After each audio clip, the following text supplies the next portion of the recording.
Arkansas Today. Good afternoon, I'm Mallory Brooks. Thanks for watching Arkansas Today on this Tuesday. Students at Prescott High School returned to class today after a shooting on Monday inside their school. Police made their presence known this morning as parents dropped off their students before class. Isabella Moeller has more. Buses are backed up. Parent drop-off line is back to normal Tuesday for the Prescott School District. Kids are running to class, ready to start the day, but some parents not feeling the same after Prescott school officials say an 8th grader shot another student Monday in the hallways. Because she thought it was just an April Fool's. It was April Fool's Day. She was like, quit playing. Lucille Johnson says she was nervous to drop her students off. She says her niece was there with the student who was shot. She's been up all night, tossing and turning and jumping up and everything because of everything that happened.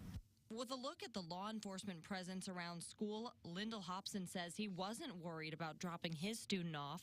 The Prescott police, I have very confidence in them, on what they're doing too, because everything was settled real quick. As they both drive out of the parent line, they agree. Just keep Prescott in your prayers. Just continue to pray for us. I pray, give it to the Lord, and let him deal with it. Police said that they're out here just to make sure that their presence is known and to make sure that things get back to normal as quickly as they can. In Prescott, Isabella Moeller for Arkansas Today. Isabella, thank you. At this point, there has been no word on what charges the suspect may face. At last check, the student who was shot was still in the hospital. And tensions along the southern border mounting as White House officials insist President Trump is not bluffing with his threat to close ports of entry with Mexico. That tactic drawing a mixed response in border cities like El Paso, where folks worry about the economic impact, but also acknowledge the current surge of migrants at the border is hitting their community hard. This is all the other surges that we've seen, because the numbers have increased up into the neighborhood of 4,000 to 4,500 refugees. Meanwhile, folks along the border who cross every day for business say they're already starting to feel the impact with long lines at ports of entry for trucks and workers, and they say they're only expecting things to get worse. President Trump will visit the border in California on Friday. Lake Harrison could once again become Crooked Creek. City officials talking about removing the dam on the lake. Officials with the state's Game and Fish Council brought the idea to the city. A little history here. The Harrison Daily Times reports Lake Harrison was not created for flood control. It was created in 1991 so walking trails could be developed. There are safety concerns with the low water dam. Officials also say it is expensive to maintain.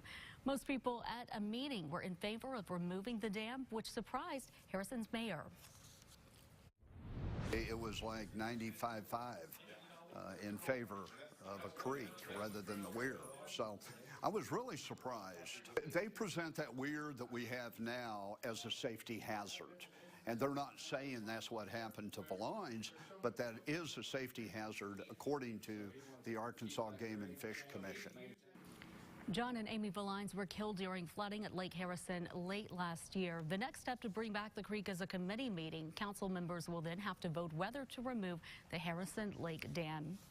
Starting this month, Walmart shoppers can simply say, "Hey Google, talk to Walmart," and the Google Assistant will add items directly to your grocery cart. Customers can use any device that utilizes Google Assistant to manage their grocery shopping at home or on the go.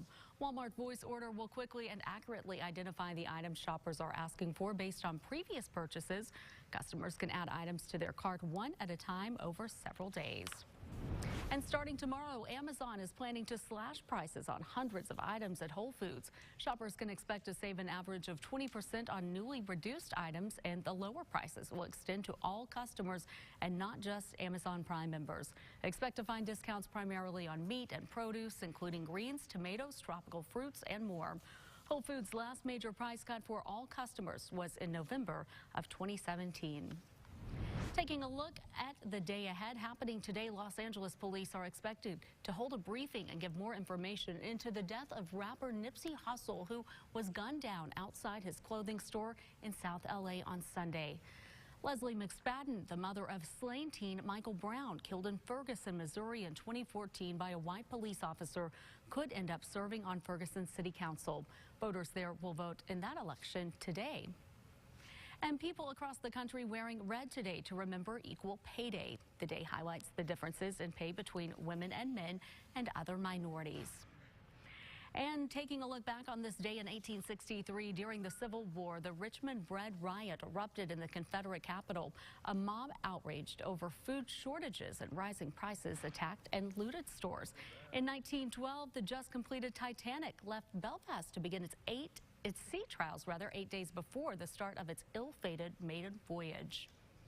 And in 1956, the soap opera's As the World Turns and The Edge of Night premiered. Coming up, the Diamond Hogs are back in action tonight after a tough loss to